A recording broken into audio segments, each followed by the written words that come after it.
World cup 2003 का दूसरा semifinal मुकाबला इंडिया और केनिया के बीच खेला जाना था।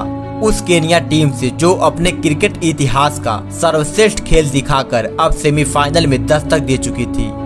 तमाम विवादों से शुरू हुआ वर्ल्ड कप अब अपने मुकाम पर पहुंचने से केवल एक कदम दूर होता है, जहां केनिया टीम इंडिया को कड़ी टक्कर देने को तैयार होती है। डरबन के मैदान में दोनों कप्तानों के बीच टॉस होता है। सौरव गांगुली ने टॉस जीतकर पहले बल्लेबाजी करने का निर्णय लिया। भारत की तरफ से सचिन तेंदुलकर और वीरेंद्र सहवाग की सलामी जोड़ी मैदान पर आती है और पारी के दूसरे ओवर की पहली गेंद पर सहवाग ने एक चौका जड़ दिया। इस नॉकआउट मुकाबले में भी सहवाग अपना शानदार फॉर्म को जारी रखते हैं। उसके बाद सचिन तेंदुलकर ने भी 7वें ओवर की तीसरी गेंद पर एक चौका लगाया, लेकिन शुरुआती 1 घंटा भारतीय बल्लेबाजों के लिए काफी मुश्किल भरा रहा, क्योंकि 12 ओवर का खेल समाप्त हो चुका था। भारतीय टीम का स्कोर मात्र 49 रन ही था, लेकिन टीम के लिए अच्छी खबर यह थी कि टीम ने कोई विकेट नहीं गंवाया था। लगातार करंट रन रेट घटता जा रहा था। तभी सहवाग बड़ा शॉट खेलने के चक्कर में ओंगेट की गेंद पर ओडम्बे को कैच थमा बैठे। वीरेंद्र सहवाग जैसा विस्फोटक बल्लेबाज 56 गेंदों पर मात्र 33 रन ही बना सका। जब सहवाग आउट हुए तो भारतीय टीम का स्कोर मात्र 74 रन ही था। इसी से प्रतीत हो रहा था कि इस पिच पर बल्लेबाजी करना कितना मुश्किल है। लेकिन आज तो कप्तान सौरव गांगुली तो कुछ और ही करने के इरादे से मैदान पर आ रहे थे। अब सचिन गांगुली की जोड़ी ने स्कोरबोर्ड को आगे बढ़ाया। तभी सचिन तेंदुलकर ने अपनी हाफ सेंचुरी पूरी कर लिया।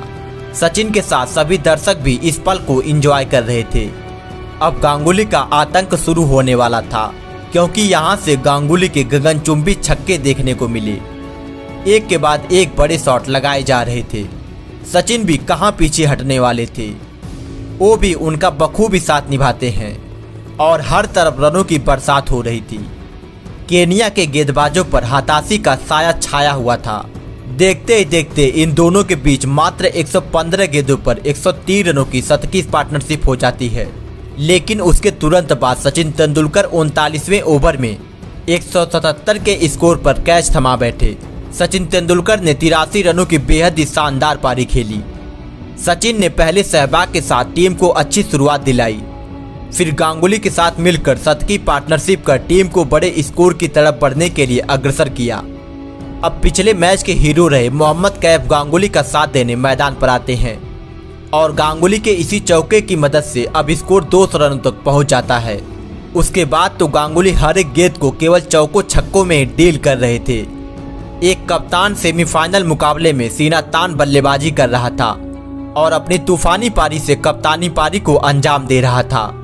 उसी बीच मोहम्मद कैफ रन चुराने के चक्कर में रन आउट हो जाते हैं। अब भारतीय टीम का स्कोर 45.5 ओवरों में 233 रनों पर 3 विकेट होता है। युवराज सिंह मैदान पर आते हैं और आते ही एक शानदार चौका लगाते हैं।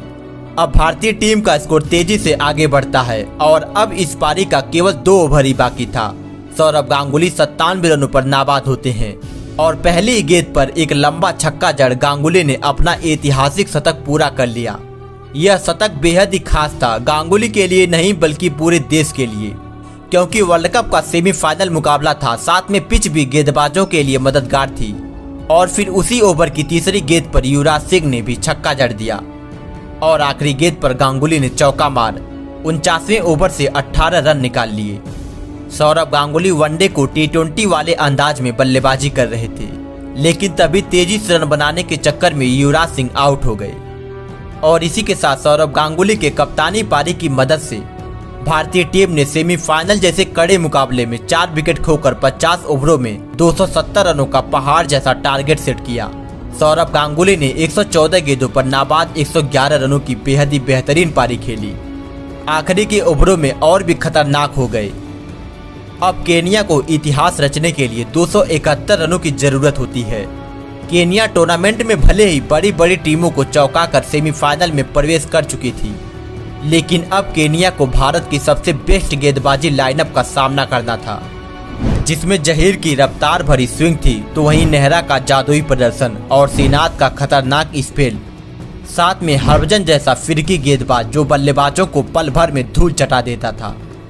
अब केनिया टीम की तरफ से रवि शाह और केनेडी ओवाया की सलामी जोड़ी मैदान पर आती है। ये दोनों ही बल्लेबाजों ने 8 ओवरों तक भारतीय गेंदबाजों का डटकर सामना किया, लेकिन आखिर कब तक सामना करते। 9वें ओवर की पहली गेंद पर जहीर खान ने रवि शाह को आउट कर केनिया को पहला झटका दे दिया। यह शुरुआत बेहद ही धीमी थी। तभी आशीष नेहरा ने भी 21 के स्कोर पर केनिया को दूसरा झटका दे दिया। उसके बाद भी लगातार विकेटों का पतन होता रहा। इसी कारण केनिया ने 14.3 ओवरों में ही 36 रनों पर अपने 4 अहम विकेट गंवा दिया। अब ऐसा लग रहा था कि केनिया की टीम यहीं पर अपना दम तोड़ देगी, लेकिन तभी मॉरिस ओडम्बे ने आते ही गेंदबाजों पर काउंटर अटैक कर दिया और 16 गेंदों में तेज 19 रनों की बेहद ही शानदार पारी खेली। और अभी 16 गेंदों पर मात्र 19 रन ही बनाए थे कि तभी युवराज सिंह की गेंद पर जहीर खान को कैच थमा पवेलियन चल दिए। केनिया टीम की जीत की उम्मीदें पूरी तरह से 22 गज की पिच पर दफन हो चुकी थी। उसके बाद कॉलिंस ओवैया ने कुछ अच्छे शॉट जरूर खेले, लेकिन तब तक बहुत देर हो चुकी थी, इसीलिए वो भी सचिन तेंदुलकर की गेंद पर आउट हो गए। और कुछ ही पलों में देखते ही देखते केनिया टीम मात्र 179 रनों पर ऑल आउट हो गई और भारतीय टीम को फाइनल का टिकट मिल गया। टूर्नामेंट शुरू होने से पहले इसी भारतीय टीम को अंडरडॉग कहा जा रहा था, लेकिन जहां वर्ल्ड कप 2003 की दावेदार टीमें इंग्लैंड, न्यूजीलैंड, साउथ अफ्रीका और पाकिस्तान सुपर 4 से पहले ही बाहर हो गई थी, वही अंडरडॉग कहे जाने वाली भारतीय टीम फाइनल तक पहुंची। उस वीडियो पर हमारी टीम काम कर रही है, वो वीडियो जल्द आने वाली है। तब तक के लिए इस टूर्नामेंट में इंडिया ने कैसे पाकिस्तान को उसकी औकात बताई थी, इसकी कहानी जरूर देखें, जिसमें सचिन ने बाप बेटे के अंतर को समझाया था। और साथ में वीडियो को शेयर, लाइक और चैनल को सब्सक्राइब भी जरूर कर लीजिए ताकि आने वाली वीडियो मिस न हो सके।